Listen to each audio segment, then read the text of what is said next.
Sorry congratulations first of all Thank you. एकदमै high start भएको छ हाई नोटमा होइन आजको म्याचको बेला अलिकति समराइज गर्नुहोस् एकदम च्यालेन्जिङ थियो सुरुमा किनभने अब टस एकदम म्याटर गर्छ साँझको गेममा प्लस टस हार्ने बित्तिकै पनि अब हामी चाहिँ कन्फिडेन्ट थियौँ कि यदि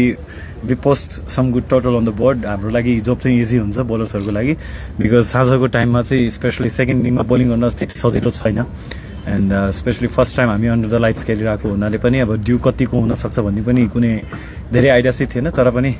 the way we got start अनि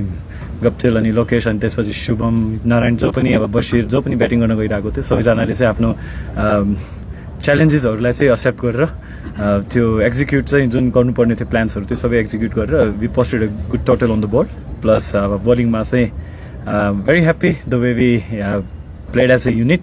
किनभने अब सबैलाई बाहिरबाट हेर्दा चाहिँ अब लाग्छ होला पावर प्लेमा हामी यताउता भइरहेको थियो तर द्याट वाज द गेम अब किनभने बोलिङ गर्न एकदम गाह्रो थियो सुरुको फेजमा तर पनि the way we actually came back it was amazing to see आजको ब्याटिङको बारेमा अलिकति होइन स्पेसली अब आज मुकेशले जस्तै 5 जस्तो खेल्नुभयो यो चाहिँ एनपिएलको हिस्ट्रीमै सबैभन्दा बढी रन चाहिँ एउटा टिमले बनाएको छ योभन्दा अगाडि पनि विराट कोहलीले नै बनाएको थियो तपाईँले चेन्ज गर्नुभएको थियो 90 होइन त्यो हिसाबले आजको ब्याटिङ लाइनअप तपाईँहरूको ब्याटिङ लाइनअपको बारेमा नै अलिकति आई गेस एकदम राम्रो लाग्छ मलाई जसरी म आफै एउटा यङ्स्टर भएको नाताले चाहिँ कस्तो लाग्छ भने अब एकजना एक्सपिरियन्स क्याम्पेनर जुन चाहिँ टिममा छ प्लस त्यसपछि एउटा यङ्स्टर जो चाहिँ किन छ आफूलाई प्रुभ गर्नको लागि दुईजनाको जुन एउटा तालमेल त्यहाँ मिलिरहेको थियो एकजनाले आफ्नो एक्सपिरियन्स सेयर गरिरहेको छ अर्कोसँग र त्यो एक्सपिरियन्सलाई छिटै ग्यादर गरेर त्यसलाई इम्प्लिमेन्ट गर्नु एकदम आफैमा ठुलो कुरा हो र लोकेशले जसरी आफूलाई प्रुभ गर्दै आइरहेको छ आई गेस मलाई चाहिँ अझै पनि लाग्छ कि उसको बेस्ट चाहिँ अझै आउन बाँकी नै छ र यही टुर्नामेन्टमा पनि आउँछ र एज ए टिम हामी योभन्दा पनि राम्रो गर्छौँ जस्तो लाग्छ चेज गर्दै गर्दाखेरि चाहिँ पोखरा चाहिँ राम्रो स्टार्ट थियो भने रसिङटन र भोटेलले ब्याटिङ गर्दै गर्दा तपाईँको प्लान के हो सिम्पल थियो किनभने अब थाहा थियो कि पावर प्लेसम्म चाहिँ आई वाज जस्ट ह्याप्पी कि जे भइरहेको थियो किनभने you can not do much about that because they were playing really well उहाँहरूले स्टार्ट एकदम राम्रो पाउनु भएको थियो तर अन द सेम टाइम तपाईँहरूले चाहिँ कुल हेड राखेर नै आफूले सोच्नुपर्ने हुन्छ कि अब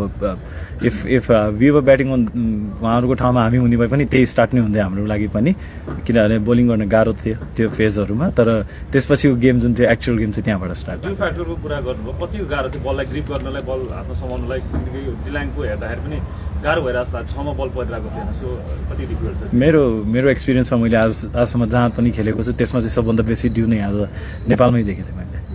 हजुर तपाईँको ओभर चाहिँ टर्निङ पोइन्ट भयो जस्तो लाग्छ लाग्दैन त्यो 2 चाहिँ विकेट 3 रन होइन त्यसपछि चाहिँ अनि अलिकति चाहिँ कमब्याक विराट कोहलीको कमब्याक जस्तै एक किसिमको छक्का चौकाको